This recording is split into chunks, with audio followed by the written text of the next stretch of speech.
wabarakatuh. Tafsir surat Al-Munafiqun ayat 1. A'udzu billahi minasy syaithanir rajim. Bismillahirrahmanirrahim. Idza ja'al munafiquna qalu nashhadu innaka la rasulullah. Qalu nashhadu innaka la rasulullah wallahu ya'lamu innaka la rasuluh wallahu yashhadu innal munafiqina lakadibun. Ittakhadhu aymanahum junnatun fasaddu an sabilillah innahum sa'a ma kanu ya'malun. Dzalika bi annahum amanu summa kafaru fatubi'a ala qulubihim fahum la yafqahun. Wa idza ra'aitahum tu'jibuka ajsamuhum wa in yaqulu tasma' liqawlihim ka'annahum khushubun mushannadah yahsabuna kulla shayhatin 'alaihim humul aduwwu fahadharhum qatalahumullah fa anna yufakun.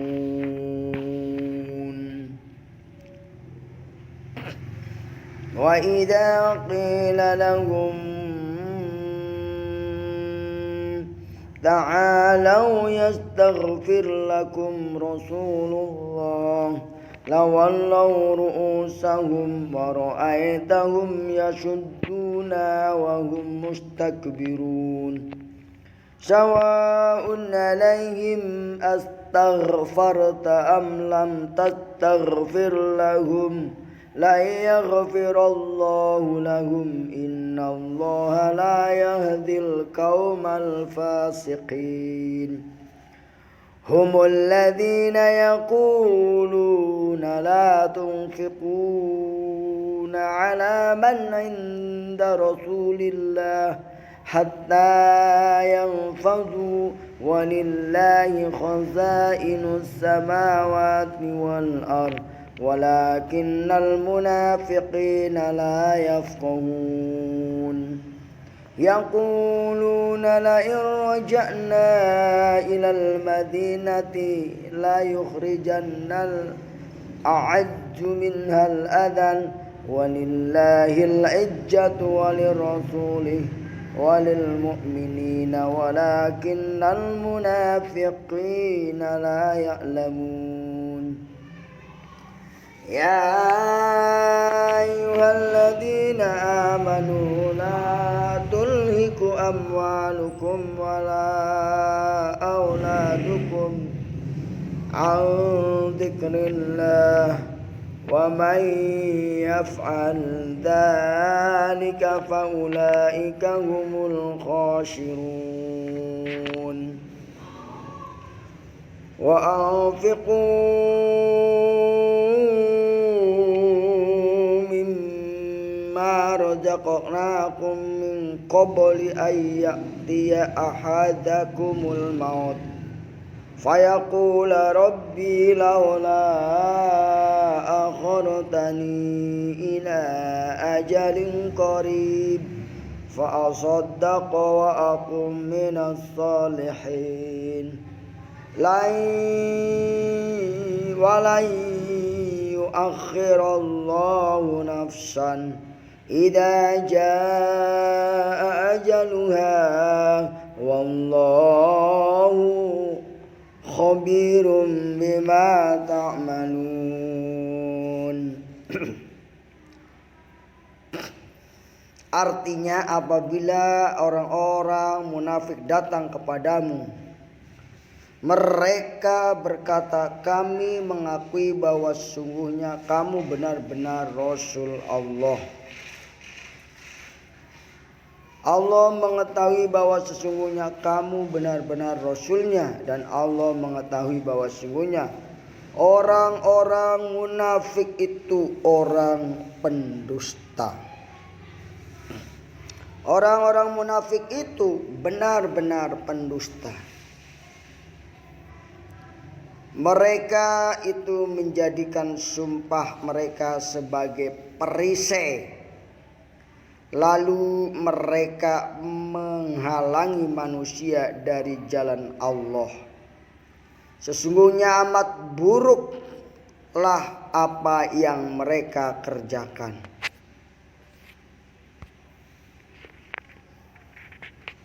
Sungguh amat buruk mereka yang apa yang kerjakan. Yang demikian itu adalah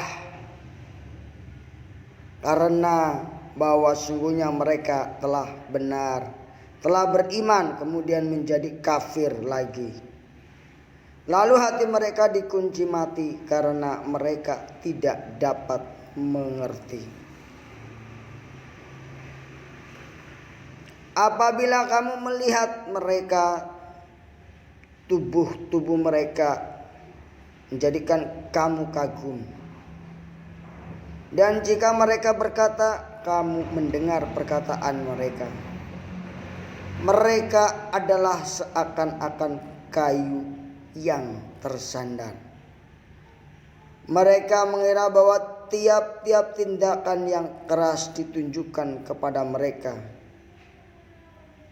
Mereka itulah musuh yang sebenarnya. Maka waspadalah terhadap mereka. Semoga Allah membinasakan mereka. Bagaimanakah mereka sampai dipalingkan dari kebenaran?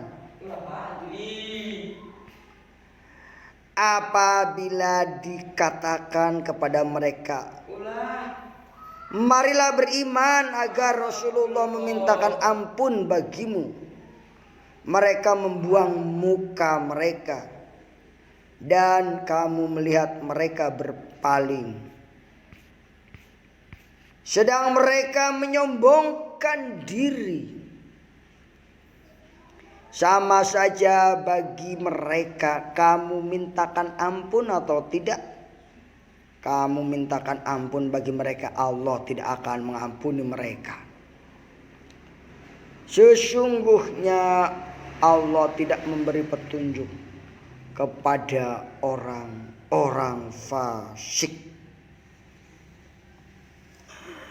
Mereka orang-orang yang mengatakan kepada orang-orang Ansor, janganlah kamu memberikan pembelajaran kepada orang-orang Muhajirin yang ada di sisi Rasulullah supaya mereka bubar meninggalkan Rasulullah. Padahal kepunyaan Allah lah perbendaharaan langit dan bumi, tetapi orang-orang munafik itu tidak memahami. Mereka berkata, sesungguhnya jika kita telah kembali ke Madinah, benar-benar orang-orang yang kuat akan mengusir orang-orang yang lemah daripadanya. Padahal kekuatan itu hanyalah milik Allah, bagi Rasulnya dan bagi orang-orang mukminin. Tetapi orang-orang munafik itu tidak mengetahui. Hai orang-orang yang beriman, janganlah harta-hartamu, anak-anakmu melalaikan kamu dari mengingat Allah Subhanahu wa ta'ala. Barang siapa yang membuat demikian, maka mereka itulah orang-orang yang merugi. Dan belanjakanlah sebagian dari apa yang telah kami berikan kepadamu sebelum datang kematian kepada salah seorang di antara kamu. Lalu ia berkata, Tuhanku, mengapa engkau tidak menangguhkan kematianku sampai waktu yang terdekat, yang menyebabkan aku dapat bersedekah dan aku termasuk orang-orang yang soleh. Allah sekali-kali tidak akan menangguhkan kematian. Sesungguh seseorang apabila telah datang waktu kematiannya, Allah maha mengetahui apa yang kamu kerjakan. Saudaraku yang dimuliakan oleh Allah Subhanahu wa taala, itulah terjemah daripada surat Al-Munafiqun, surat 63, surat Al-Munafiqun. Baiklah, saya akan membacakan tafsir dari surat Al-Munafiqun ini yang terdapat di dalam tafsir fi dilalil Quran, di mana tafsir fi dilalil Quran ini sudah diterjemahkan, kita tinggal membacanya. Sebagai pengantar, surat yang membawa nama khusus ini adalah surat Al-Munafiqun. Ia menunjukkan dan membahas tentang tema kemunafikan. Surah ini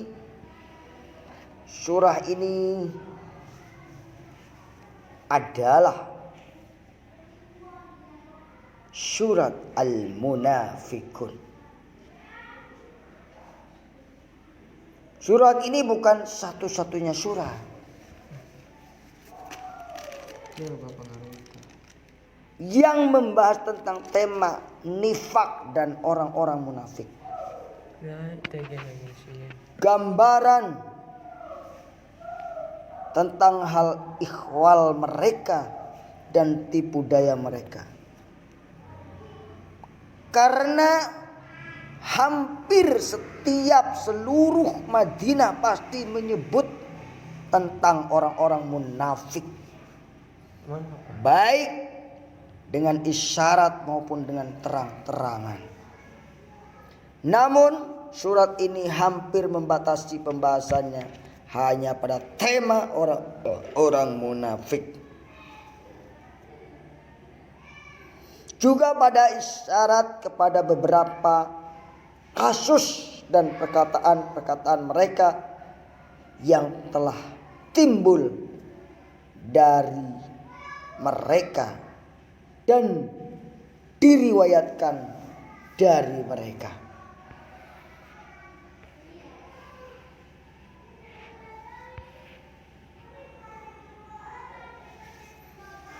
Saudaraku yang dimuliakan oleh Allah Subhanahu wa taala, surat ini mengandung hardikan dan teguran yang keras kepada orang-orang munafik terhadap perilaku mereka, dusta-dusta mereka, desas-desus dan kasak-kusuk mereka, serta manuver-manuver mereka. Juga penyikapan atas kebencian dan tipu daya mereka terhadap orang-orang yang beriman, beserta kehinaan, sifat penakut, dan mata hati mereka yang buta. Saudaraku yang dimuliakan oleh Allah, di dalam surat ini tidak ada bahasan lain selain bahasan tentang orang-orang munafik, kecuali di bagian tertentu ada isyarat sekilas tentang orang-orang yang beriman untuk memperingatkan mereka agar tidak satupun dari sifat-sifat orang-orang munafik itu melekat pada mereka, walaupun dari sisi yang jauh.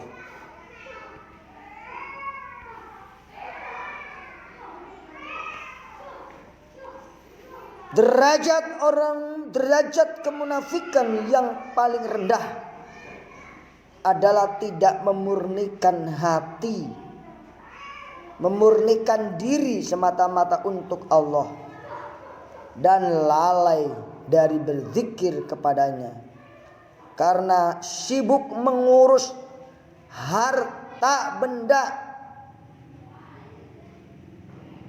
dan anak-anak mereka. Kemudian bakhil dan tidak suka berderma di jalan Allah, hingga tibalah di mana hari tidak bermanfaat lagi sedekah dan derma.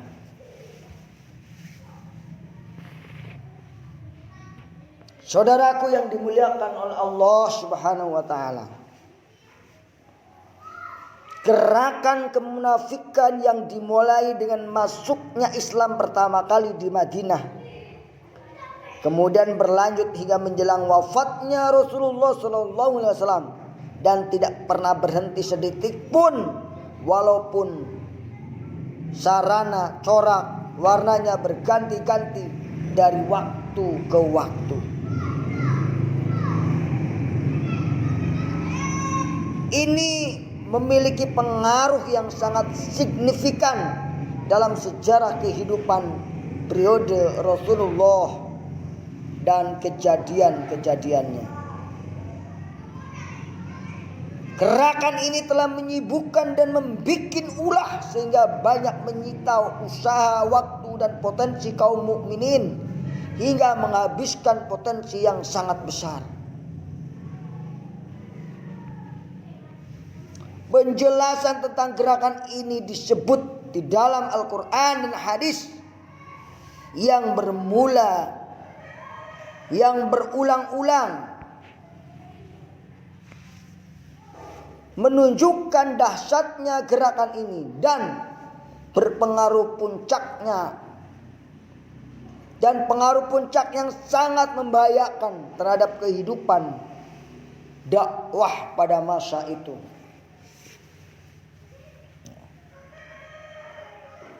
Ada bahasan yang sangat baik tentang gerakan ini di dalam buku Sirah Rasulullah, surah Muqtabasah minal Qur'anil Karim, sejarah Rasulullah, deskripsi dari Al-Quran yang mulia, karangan Profesor Muhammad Ijah Daruzza, yang kami kutip secara gamblang berikut ini.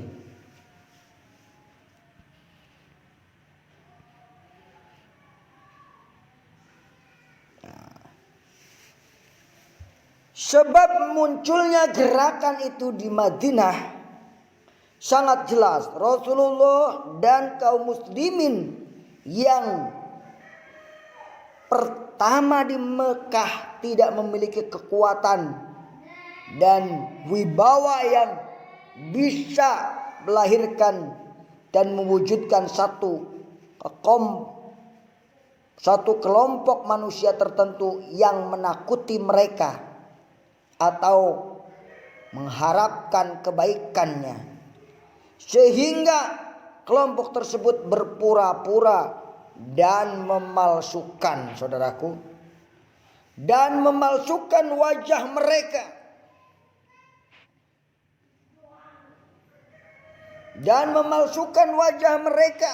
dalam berperilaku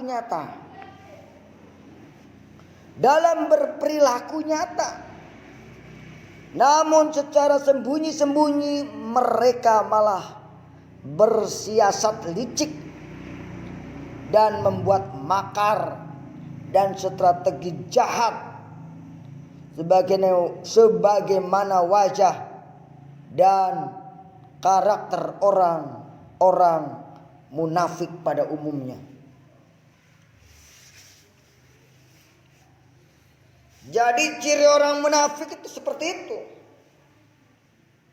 Berperilaku seolah-olah dia itu mendukung, tetapi sebenarnya dia bersiasat licik dan membuat makar dan strategi jahat. Nah ini untuk menghancurkan umat Islam. Penduduk Mekah dan pemimpin-pemimpin mereka secara terang-terangan menyerang Rasulullah Shallallahu Alaihi Wasallam. Mereka menyiksa orang-orang yang beriman dengan siksaan yang keras dan mampu mereka lakukan.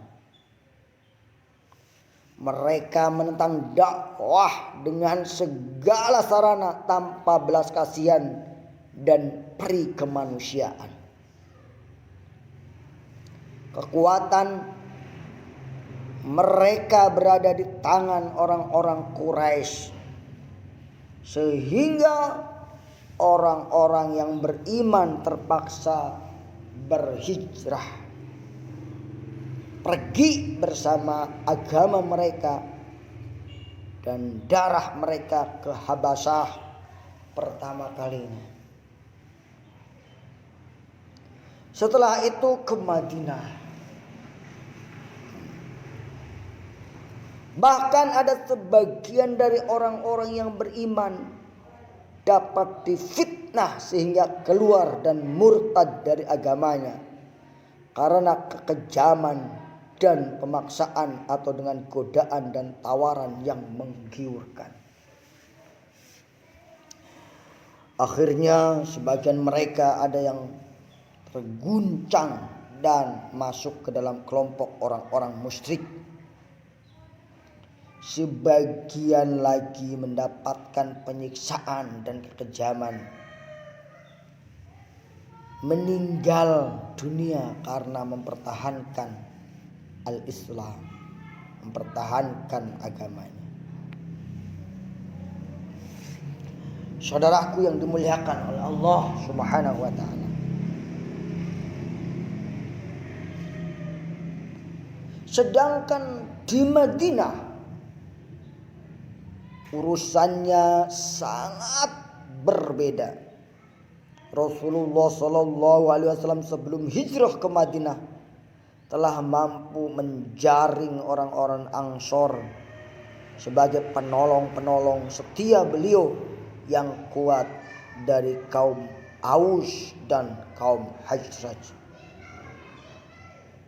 Rasulullah belum memutuskan untuk berhijrah kecuali setelah memantapkan posisi beliau, dan hampir tidak tersisa lagi rumah orang Arab di Madinah, melainkan telah dimasuki oleh misi Islam. Dalam kondisi seperti ini bukanlah urusan mudah bila orang-orang yang belum masuk Islam bersikap baik karena disebabkan oleh kejahilan dan kebodohan, atau karena kemarahan, kedengkian dan penentangan. Dengan sikap permusuhan yang terang-terangan kepada Rasulullah dan orang-orang yang beriman, baik dari kaum Muhajirin maupun dari kaum Ansor.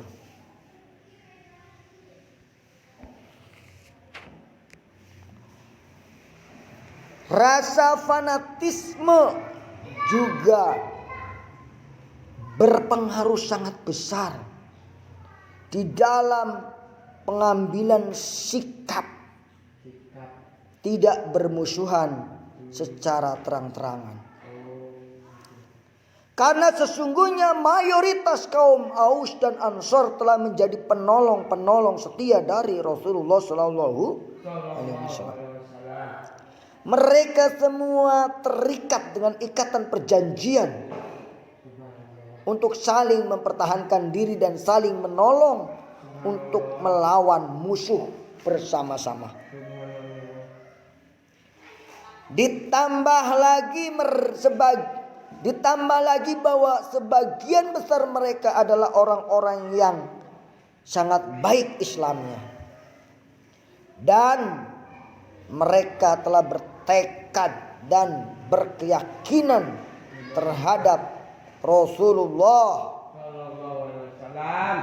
Sallallahu Alaihi Wasallam, bahwa Nabi Muhammad Sallallahu Alaihi Wasallam adalah pemimpin mereka. Adalah pemimpin mereka, saudaraku.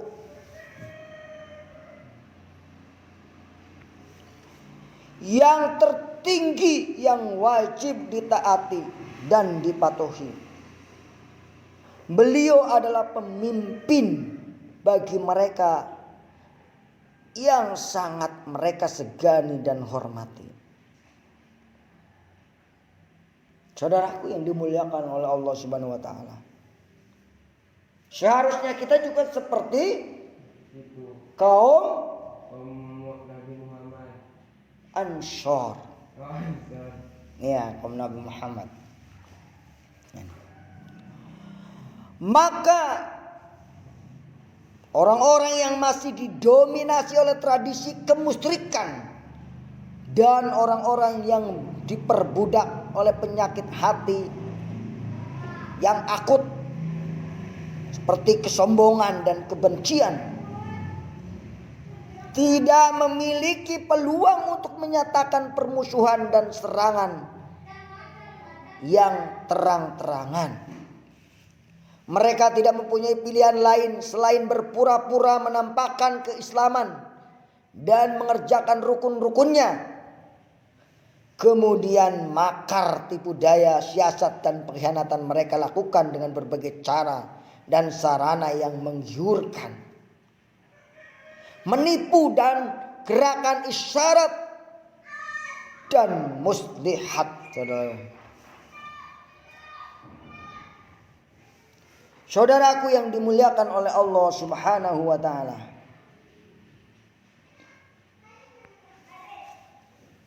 Dan walaupun kedangkalan mereka menampakkan sikap terang-terangan dalam berbuat makar dan tipu muslihat, dan tabiat-tabiat kemunafikan mereka ditunjukkan secara nyata. Hal itu yang terjadi dari mereka, kondisi dan krisis yang mendesak dan keras menimpa Rasulullah dan orang-orang yang beriman. Mereka mencari-cari alasan pembenaran atas sikap mereka dengan alasan lebih bermaslahat sesuai dengan logika dan sikap berhati-hati.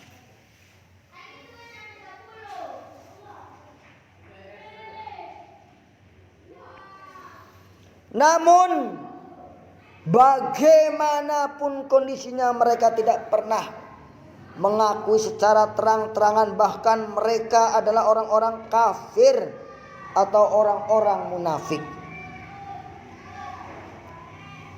Tetapi sesungguhnya kemunafikan, kekafiran dan sikap mereka dalam berbuat makar, tipu daya, muslihat, berkhianat tidak tertutup dari Rasulullah dan orang-orang yang ikhlas dari para sahabat beliau, kaum muhajirin dan ansor.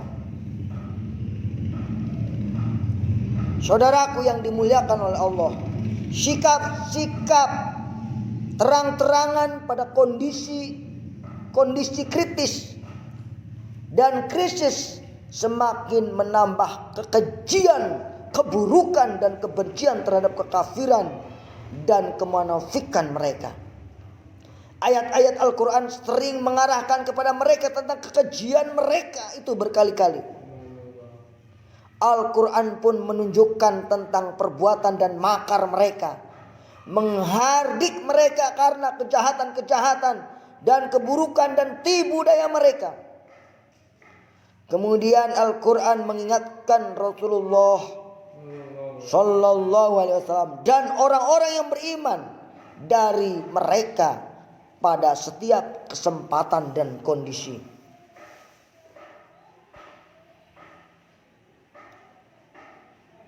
Sikap-sikap orang munafik ini telah mencapai jangkauan yang jauh dan pengaruhnya sangat luas seperti yang disebutkan oleh ayat-ayat Madinah. Seolah-olah telah terjadi bentrokan yang kuat yang mengingatkan tentang bentrokan antara Rasulullah Shallallahu Alaihi Wasallam dan para pemimpin Quraisy di Mekah.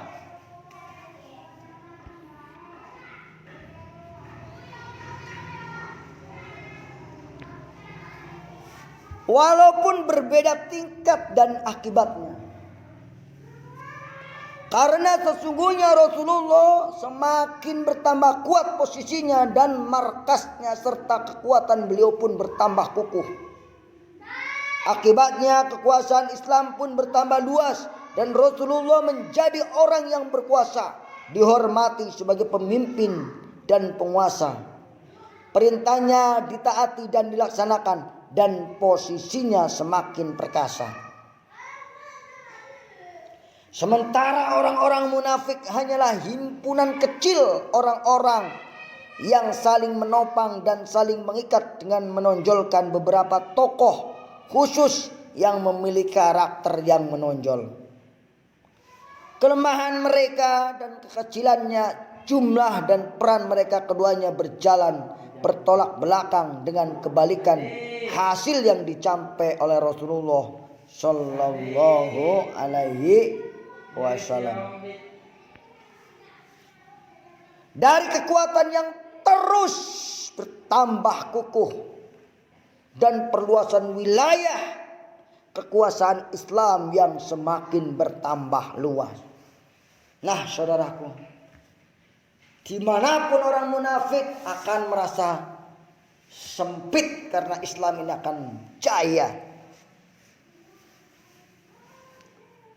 Saudaraku yang dimuliakan oleh Allah, cukuplah menyadarkan Anda bahwa tentang bahaya sikap dan peran orang-orang munafik khususnya pada awal-awal periode Madinah. Bahwa sesungguhnya Anda menyaksikan orang-orang munafik memiliki posisi yang kuat dengan perasaan fanatisme yang masih kuat mengakar dalam mayoritas kabilah-kabilah mereka. Sebagaimana mereka juga tidak dihina dan dijelek-jelekan secara terang-terangan dan sempurna. Islam pun belum begitu meresap dalam jiwa mayoritas kaum muslimin pada saat itu secara lengkap dan total. Sementara Rasulullah Shallallahu Alaihi Wasallam berkonsentrasi penuh mengantisipasi bahaya yang datang dari kaum musyrikin yang menentang beliau dari segala penjuru.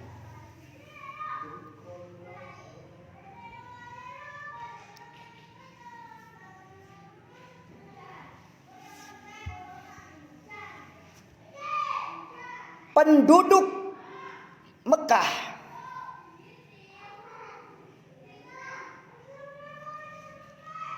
adalah musuh beliau yang paling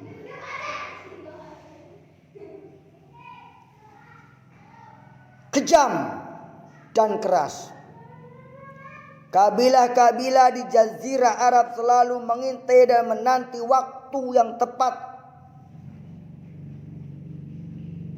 untuk menyerang beliau.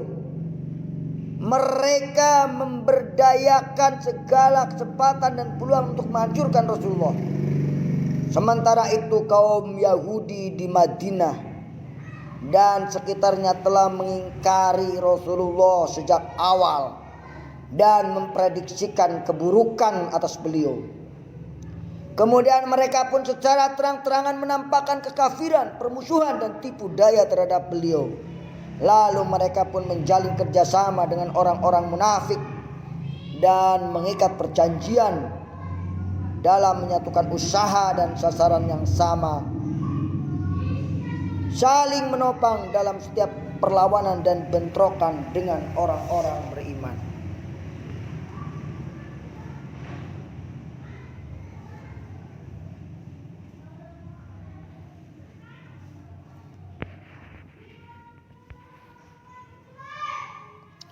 Sehingga dikatakan bahwa sesungguhnya orang-orang munafik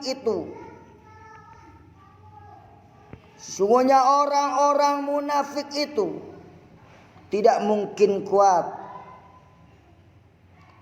bertahan, sehingga dapat dikatakan bahwa sesungguhnya orang-orang munafik itu tidak mungkin kuat bertahan dan dapat melancarkan kejahatan yang keras dan terus-menerus melakukan makar dan tipu daya, melainkan disebabkan oleh dukungan dari orang-orang Yahudi dengan jalinan kerjasama dan perjanjian untuk saling mendukung dan menopang di antara mereka.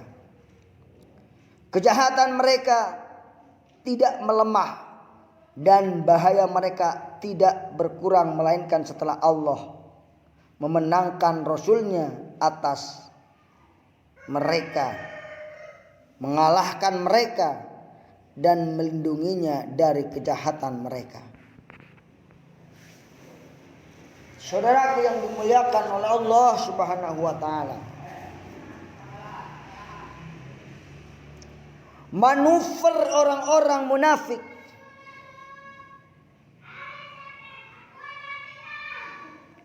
surat ini diawali dengan gambaran tentang cara orang-orang munafik dalam menyiasati apa yang terdapat di dalam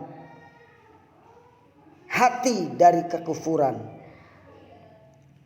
Lalu mereka menampakkan keislaman dan syahadat bahwa sesungguhnya Rasulullah adalah utusan Allah. Mereka bersumpah palsu dan dusta agar orang-orang yang beriman membenarkan mereka. Mereka mengambil sumpah-sumpah itu sebagai perisai dan topeng untuk menutupi hakikat diri mereka, dan mereka menipu orang-orang beriman di sekitar mereka. Idza ja'al munafiquna qalu nashhadu innaka la rasulullah wallahu ya'lamu innaka la rasuluh wallahu yashhadu innal munafiqina lakadzibun. Ittakhadhu aymanahum junnatan fasaddu an sabilillah innahum sa'a ma kanu ya'malun. Apabila orang-orang munafik datang kepadamu, mereka berkata, kami mengakui bahwa sesungguhnya kamu benar-benar Rasulullah. Allah mengetahui bahwa sesungguhnya kamu benar-benar Rasul-Nya. Allah mengetahui bahwa sesungguhnya orang-orang munafik itu benar-benar pendusta. Mereka itu menjadikan sumpah mereka menjadi perisai.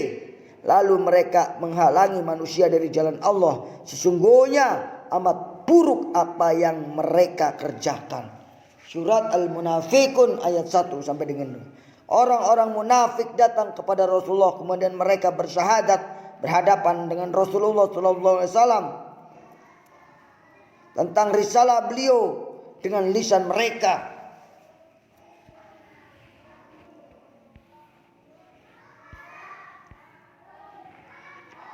Mereka sama sekali tidak menginginkan kebenaran di situ. Mereka menyatakan syahadat hanya sebagai perisai dan pelindung untuk menyembunyikan kejahatan dan hakikat mereka kepada orang-orang beriman. Mereka berdusta dalam hal bahwa sungguhnya mereka datang untuk menyatakan kesaksian syahadat ini. Mereka datang hanya untuk mengelabui orang-orang yang beriman dengan sikap itu dan agar menutupi belang mereka dengan perkataan itu. Oleh karena itu Allah memaklumatkan tentang dusta mereka dalam syahadat mereka setelah dengan hati-hati dan tegas menetapkan hakikat risalah. Allah mengetahui bahwa sesungguhnya kamu benar-benar Rasul-Nya. Allah mengetahui bahwa sesungguhnya orang-orang munafik itu benar-benar pendusta.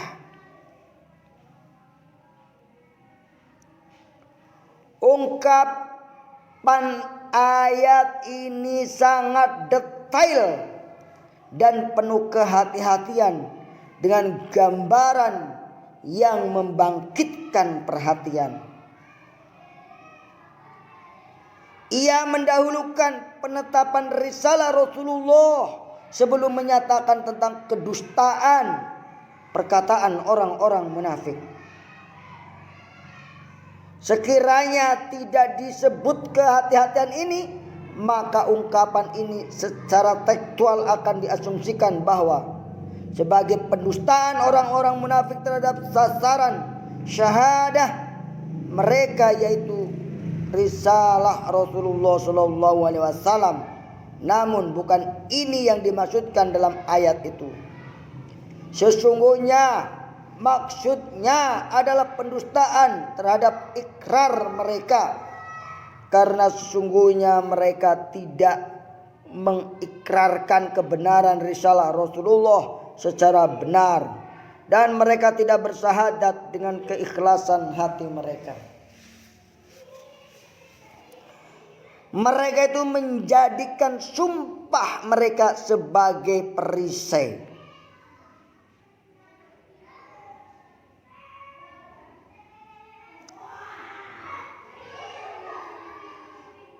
Ini mengisyaratkan bahwa sesungguhnya mereka mengucapkan sumpah.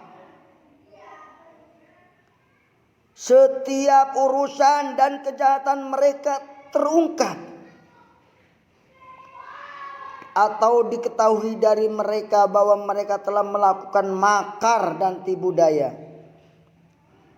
atau dinukilkan dari mereka perkataan-perkataan keji dan kotor terhadap orang-orang yang beriman. Mereka bersumpah untuk melindungi diri dari akibat-akibat dan konsekuensi-konsekuensi yang tersingkap dari mereka, sehingga menjadikan sumpah-sumpah mereka perisai dan topeng tempat berlindung untuk meneruskan makar, desas-desus dan manuver-manuver mereka bagi orang-orang yang tertipu dan terlena. Lalu mereka menghalangi manusia dari jalan Allah Subhanahu wa ta'ala.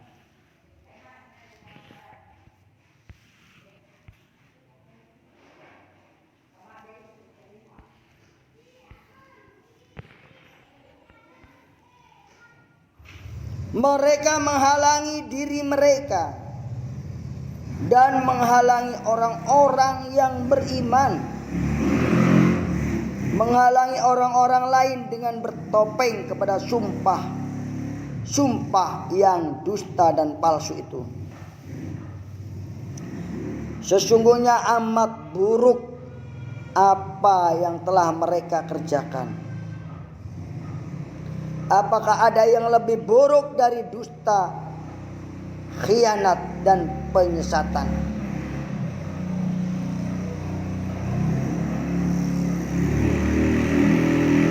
Saudaraku yang dimuliakan oleh Allah Subhanahu wa ta'ala,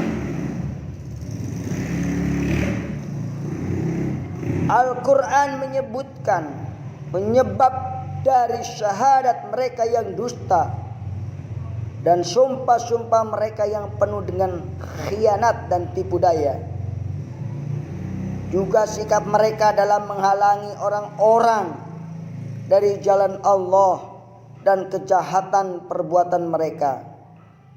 Al-Quran menyebutkan sebab itu adalah bahwa sesungguhnya mereka telah kafir setelah beriman, dan mereka lebih memilih kekafiran setelah mereka mengenal Islam. Dzalika bi annahum amanu summa kafaru fatubi'a ala qulubihim fahum la yafqahun. Yang demikian itu adalah karena bahwa sungguhnya mereka telah beriman kemudian menjadi kafir lagi, lalu hati mereka dikunci mati. Karena itu mereka tidak dapat mengerti. Surat Al-Munafiqun ayat 3.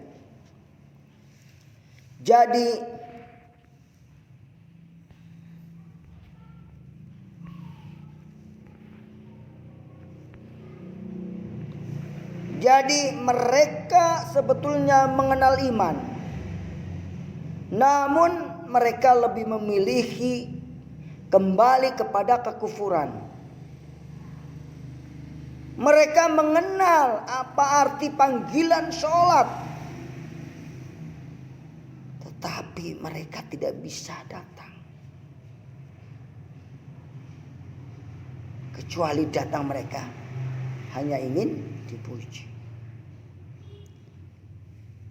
Jadi mereka sebetulnya mengenal iman, namun mereka lebih memilih kembali kepada kekufuran. Dan hati yang memiliki pemahaman, perasaan dan kehidupan dan telah mengenal iman seperti itu tidak mungkin memilih kembali kepada kekafiran.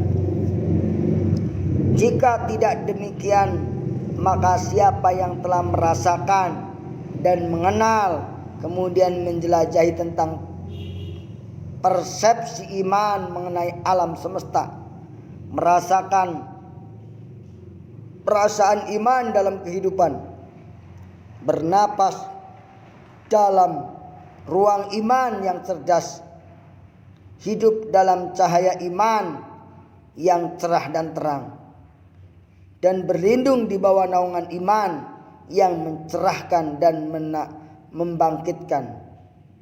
Kemudian kembali kepada kekafiran yang bodoh, mati, kosong, kering, dan gundul. Siapa yang mau melakukan hal itu?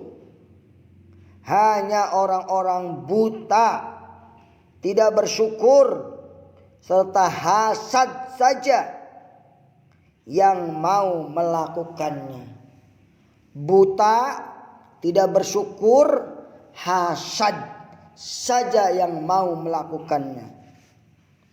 Mereka adalah orang-orang yang tidak mengenal dan tidak merasakan perbedaan yang jauh di antara kedua hakikat itu.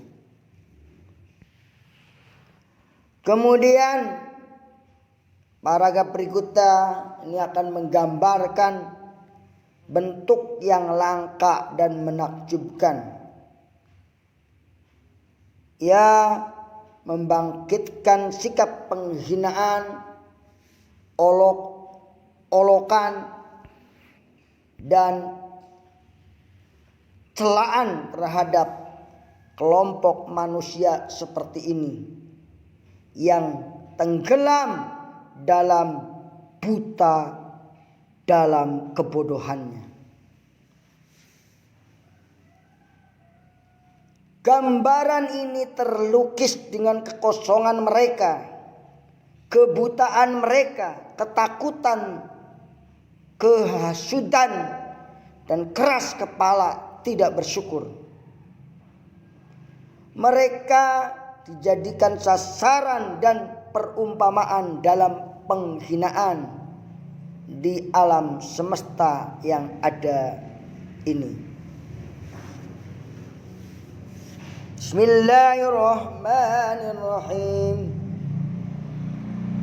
Wa idza ra'aitahum tu'jibuka ajsamuhum wa idh yaqulu tasma' liqawlihim ka'annahum khusubun musannadah yasabuna kulla sayhatin alaihim humul adu fahdharhum qatalahumullah anna yufakun. Apabila kamu melihat mereka, tubuh-tubuh mereka menjadikan kamu kagum. Jika mereka berkata, kamu mendengarkan perkataan mereka. Mereka adalah seakan-akan kayu yang tersandar. Mereka mengira bahwa tiap-tiap teriakan yang keras ditunjukkan kepada mereka. Mereka itulah musuh yang sebenarnya, maka waspadalah terhadap mereka. Semoga Allah membinasakan mereka. Bagaimana mereka sampai dipalingkan dari kebenaran. Surat Al-Munafikun ayat 4.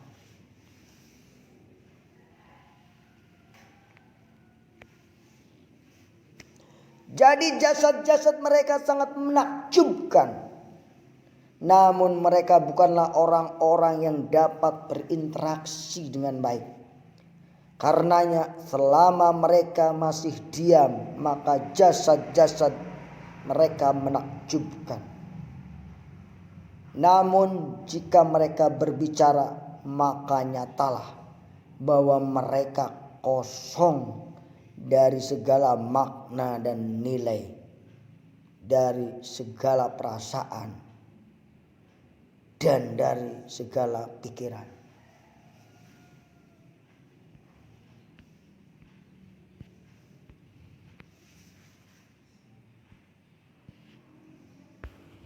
Saudaraku yang dimuliakan oleh Allah Subhanahu wa ta'ala, kamu mendengarkan perkataan mereka.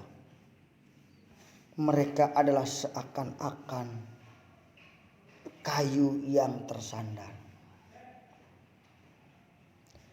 Namun kayu itu bukanlah hanya kayu biasa, tetapi kayu yang bersandar.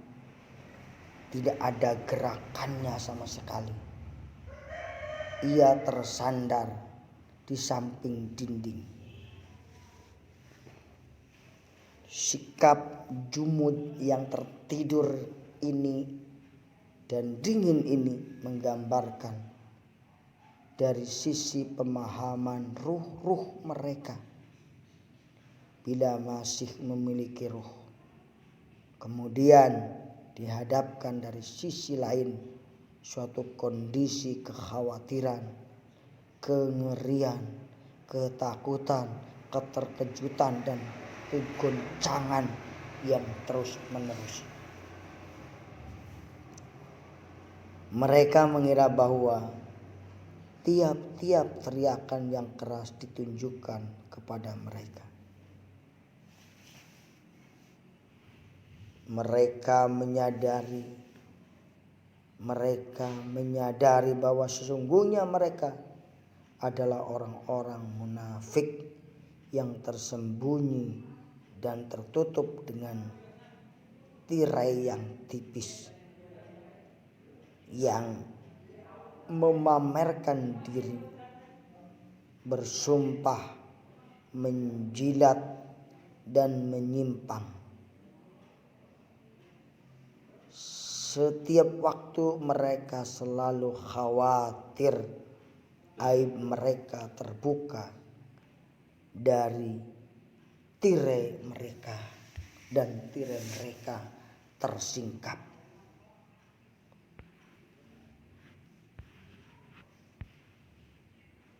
Ungkapan ayat di atas menggambarkan kondisi mereka yang selalu menoleh ke sekitar mereka.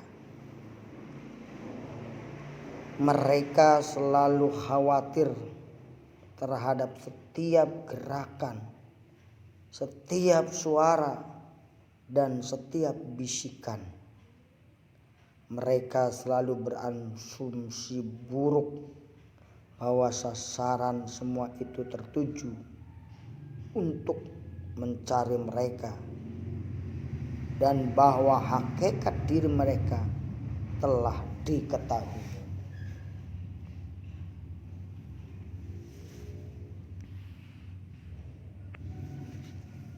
Jadi sungguh buruk perumpamaan mereka.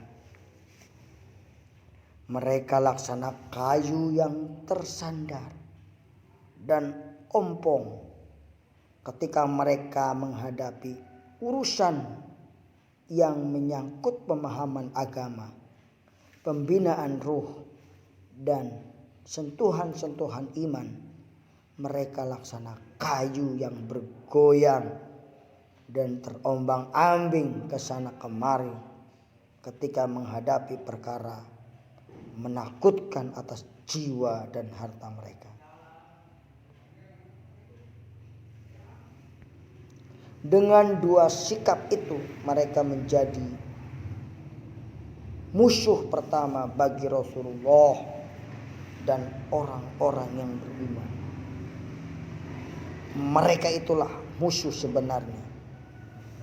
Mereka itulah musuh sejati, yaitu musuh dalam selimut. Mereka bersembunyi di dalam barisan pasukan, dan mereka lebih berbahaya daripada musuh eksternal yang terang-terangan. Maka waspadalah terhadap mereka. Namun Rasulullah di sini belum memerintahkan untuk memerangi mereka. Maka Rasulullah mengambil langkah kebijakan lain terhadap mereka yang di dalamnya terkandung hikmah, keluasan dan keyakinan atas keselamatan beliau dan orang-orang yang beriman dari tipu daya mereka. Sebentar lagi ada contoh dari langkah kebijakan itu. Semoga Allah membinasakan mereka. Bagaimana mereka sampai berpaling dari kebenaran.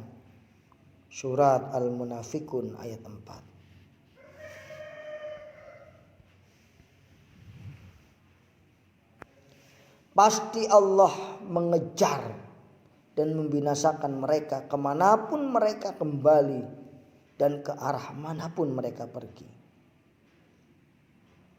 Doa ini dari Allah, dan kandungan doa ini pasti terlaksana. Ia merupakan ketentuan yang pasti terjadi. Tidak ada satupun yang mampu menolaknya, atau tidak ada satupun yang mampu menolaknya.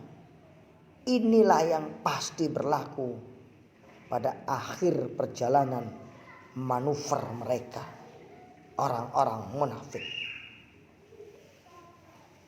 Saudaraku yang dimuliakan oleh Allah Subhanahu wa ta'ala. Selanjutnya dari paragraf dari redaksi surah ini terus memaparkan secara panjang lebar tentang manuver-manuver mereka. Manuver-manuver mereka. Kejahatan dalam hati mereka.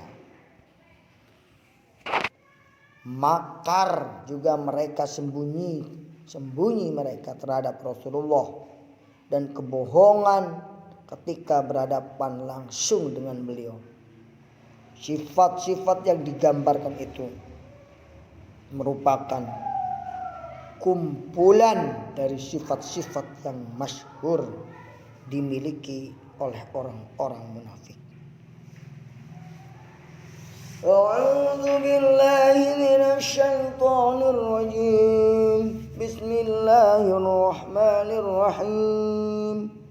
وَإِذَا قِيلَ لَهُمْ تَعَالَوْا يَسْتَغْفِرْ لَكُمْ رَسُولُ اللَّهِ لَوَلَّوْا رُءُوسَهُمْ وَرَأَيْتَهُمْ يَصُدُّونَ وَهُمْ مُسْتَكْبِرُونَ سَوَاءٌ عَلَيْهِمْ أَسْتَغْفَرْتَ أَمْ لَمْ تَسْتَغْفِرْ لَهُمْ لَن يَغْفِرَ اللَّهُ لَهُمْ إِنَّ اللَّهَ لَا يَهْدِي الْقَوْمَ الْفَاسِقِينَ Humul ladzina yaquluna la tunfiqu ala man 'inda Rasulillah hatta yanfadu walillahi khazainus samawati wal ard walakinnal munafiqina la yafqahun yaquluna la in raja'na ilal madinati la yukhrijanna 'azzu minhal adal walillahil izzatu walir rasul walil mu'minin walakinnal munafiqina la yafqahun. Dari Pak Adung sampai ke Adung. Ini bandung segitu. Udah ada di rumah. Oh ya udah, lanjutin sini Sabtu ini.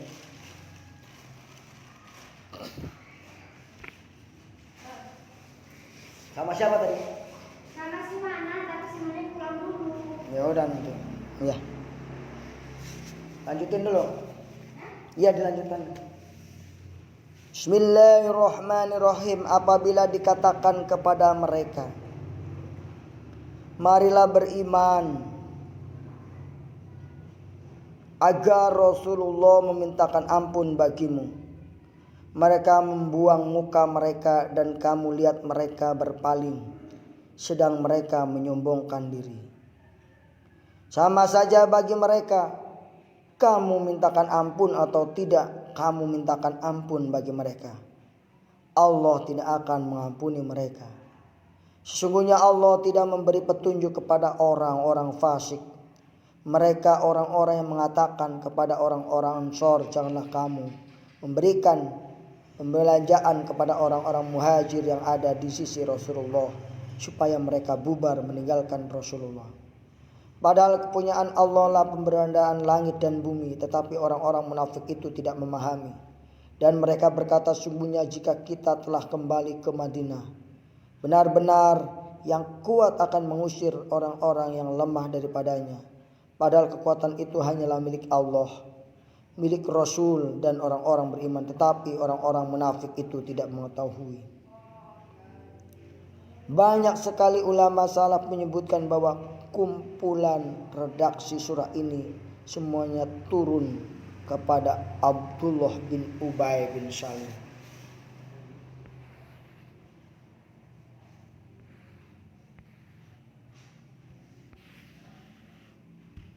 Ibnu Ishaq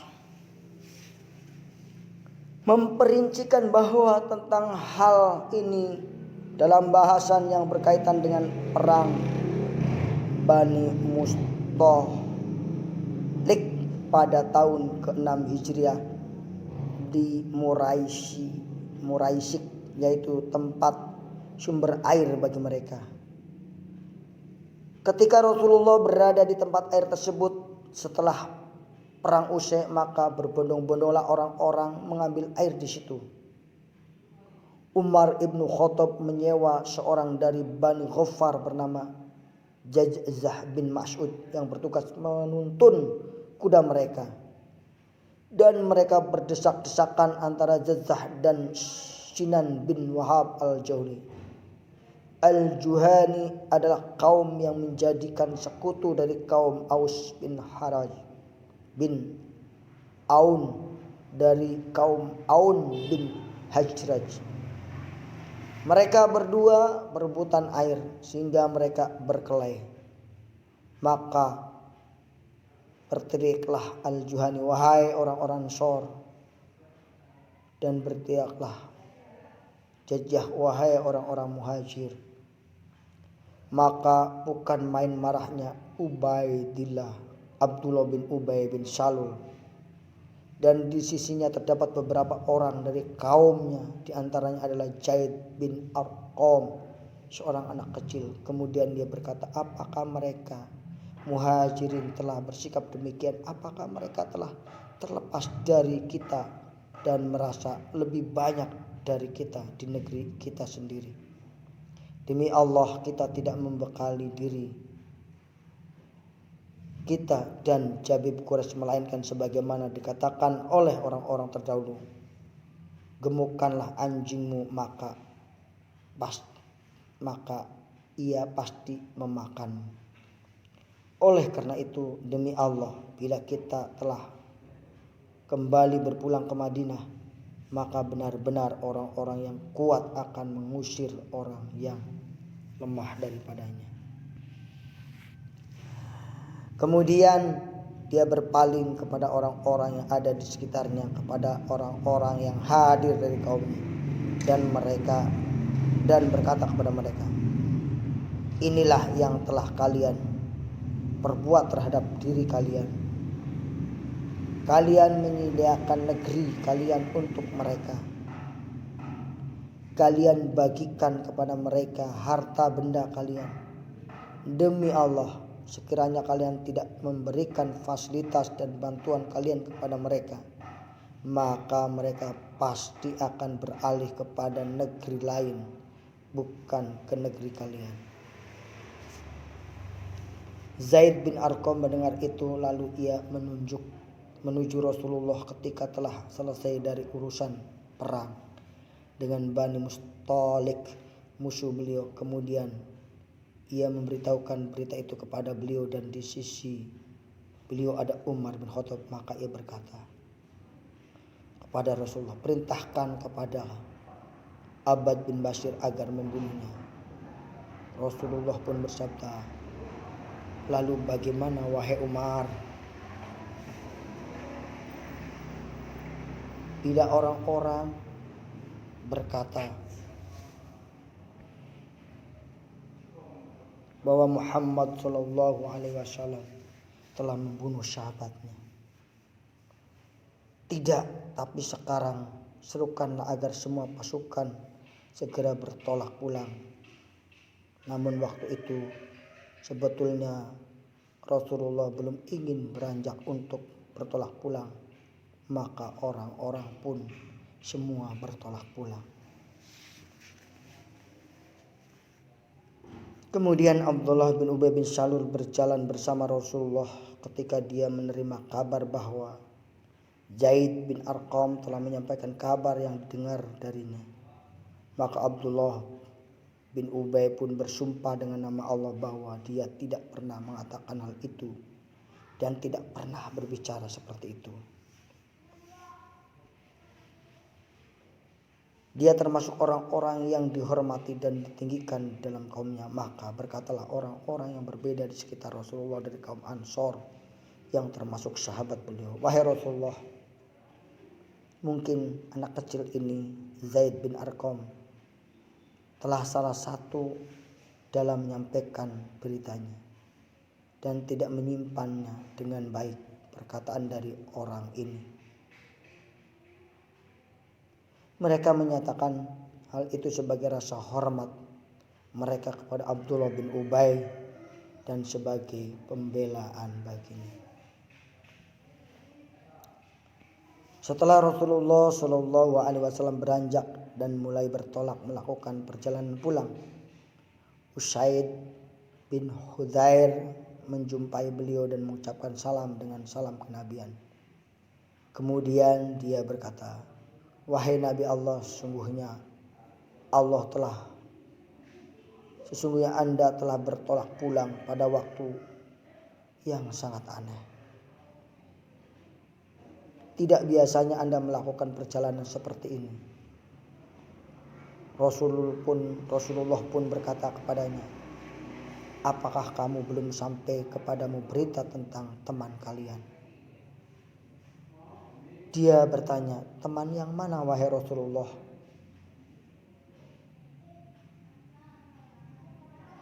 Rasulullah menjawab, Abdullah bin Ubay. Dia bertanya lagi, apa katanya wahai Rasulullah? Rasulullah menjawab, ia menyangka bahwa sesungguhnya bila dia kembali ke Madinah, maka orang-orang yang lebih kuat akan mengusir yang lebih lemah darinya. Dia berkata, andai Rasulullah demikian, Anda wahai Rasulullah, demi Allah pasti mengeluarkannya darinya bila Anda kehendaki. Demi Allah, dialah yang lebih hina dan lemah. Andalah yang lebih kuat dan perkasa. Kemudian dia berkata, wahai Rasulullah, bersikap lembutlah kepadanya. Karena demi Allah, sungguhnya Allah telah mengutus Anda pada kami. Sesungguhnya kaum yang telah mengatur permata baginya untuk mengalungkannya. Dan sesungguhnya dia memandang kedatangan Anda telah merampas dari haknya sebagai raja. Kemudian Rasulullah melanjutkan perjalanan bersama orang-orang pada sisa hari itu hingga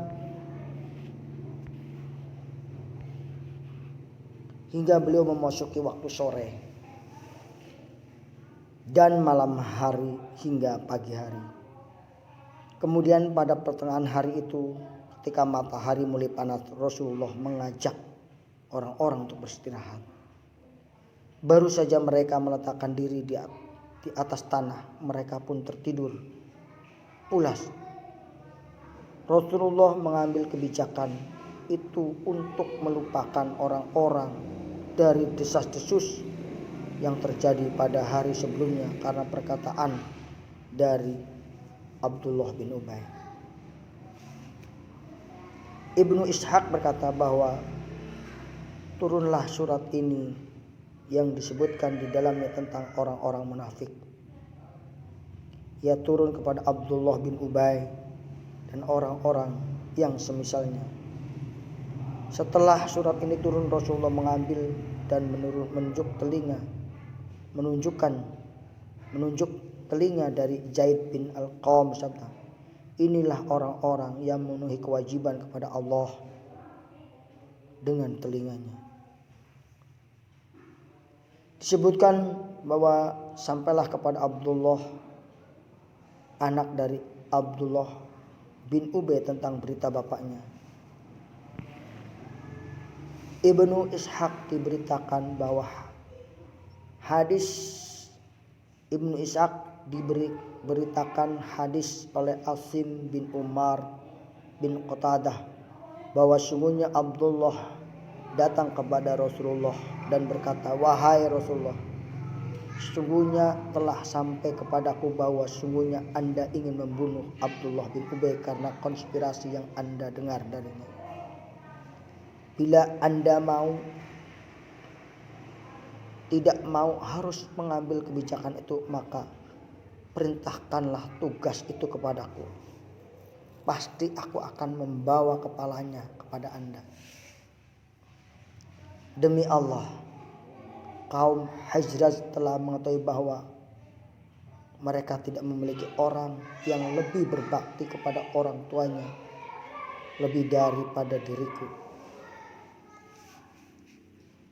Sesungguhnya aku takut bila Anda menyuruh orang lain untuk membunuh Abdullah bin Ubay sehingga jiwaku tidak kuat melihatnya berjalan di tengah orang-orang yang kemudian aku membunuhnya.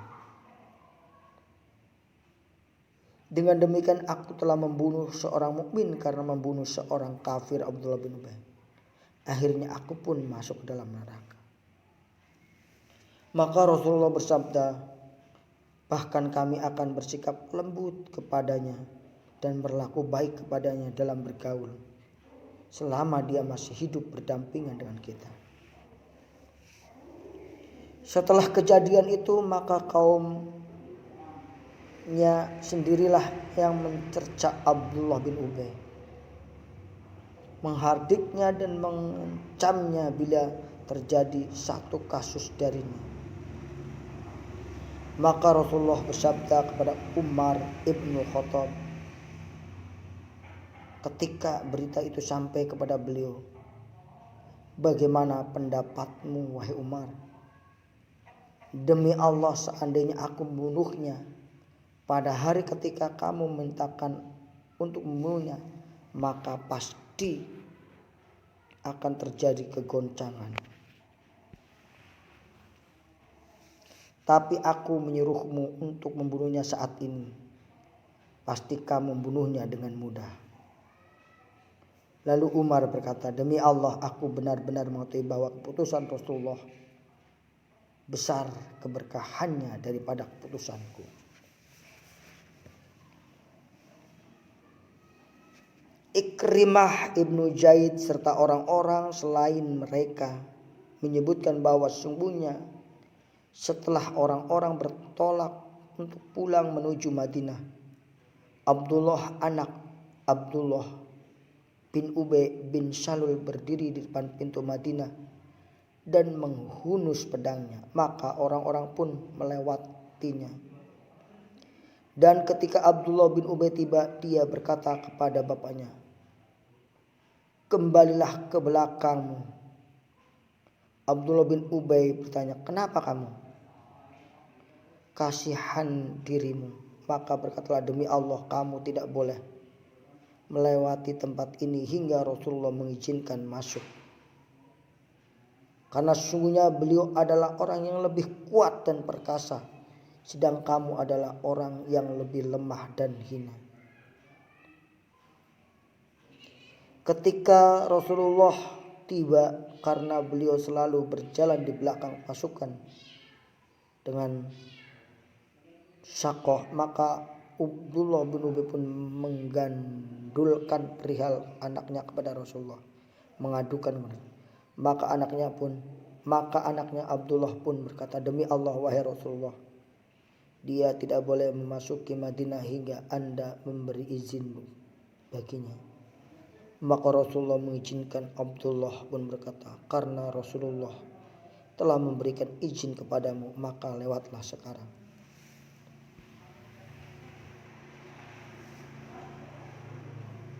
Bila kita perhatikan kepada kasus-kasus pelaku-pelakunya dalam nas Al-Quran, maka kita akan menemukan diri kita bersama dengan perjalanan sirah, manhaj tarbiyah ilahiyah dan takdir Allah menakjubkan dalam mengatur segala urusan.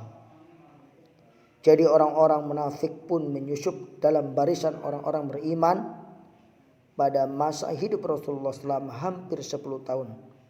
Rasulullah tidak mengeluarkan mereka dari barisan dan orang-orang yang beriman. Allah tidak memberitahukan kepada beliau tentang nama-nama dan pribadi-pribadi munafik, melainkan pada saat ketika beliau telah dekat masa wafatnya. Walaupun Rasulullah mengenal mereka dalam corak bahasa, yaitu dalam penyimpangan mereka dan kata-kata yang menjilat, beliau juga mengenal mereka dari ciri-ciri mereka dan apa yang tampak dari mereka, dari bekas-bekas dan pengaruh-pengaruh perbuatan dan perang mereka.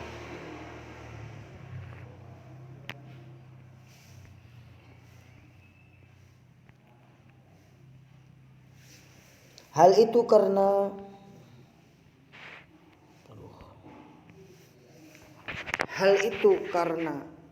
dikarenakan Allah tidak menyandarkan hati manusia kepada manusia. Sebab hati itu hanya milik Allah semata-mata. Hanya Dia sendiri yang mengetahui segala isi yang ada di dalamnya, dan Dia akan menghisapnya sendiri. Dia hanya memberikan kekuasaan kepada manusia dalam perkara-perkara lahir dan nyata agar manusia tidak menghukum dengan prasangka dan praduga.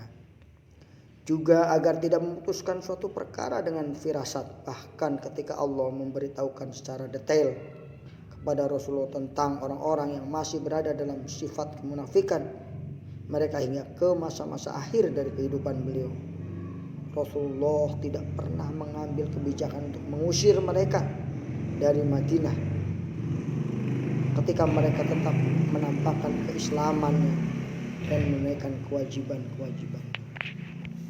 Rasulullah mengenal mereka dan hanya memperkenalkan mereka pada seorang saja dari sahabat beliau, yaitu Hudzaifah ibnu Yaman, dan tidak menyebar informasi kepada kaum muslimin, sehingga Umar hingga seringkali datang Hudzaifah agar merasa tenang atas dirinya dari berita kemunafikan itu. Dia bertanya kepada Hudzaifah, apakah Rasulullah menyebutkan termasuk orang munafik? Hudzaifah bertanya, wahai Umar, kamu bukan termasuk dari mereka. Dan dia tidak menambah informasi apapun selain itu. Rasulullah melarang mendirikan sholat mayit atas orang-orang munafik. Jadi para sahabat mengetahui orang-orang munafik, termasuk orang munafik, ketika Rasulullah tidak mendirikan sholat mayit atas mayat tersebut. Setelah Rasulullah meninggal, Hudzaifah, orang yang tidak ikut sholat mayit atas orang-orang yang dikenal dan diberitakan oleh Rasulullah bahwa dia termasuk orang munafik. Karenanya Umar tidak mau bangkit dan mendirikan sholat mayit dan menunggu Hudzaifah. Apabila Hudzaifah ikut sholat, maka dia pun tahu bahwa mayit itu bukanlah termasuk dalam kumpulan orang munafik. Dan bila Hudzaifah tidak ikut sholat mayit, maka dia pun tidak ikut sholat, namun tidak mengatakan apapun. Demikianlah kasus-kasus itu terjadi sebagaimana yang digambarkan oleh takdir Allah untuk hikmah tertentu dan maksud tertentu, juga untuk pendidikan dan pelajaran serta pembangunan akhlak, sistem kehidupan dan adab-adabnya. Demikian insyaallah kita lanjutkannya sampai adab-adabnya.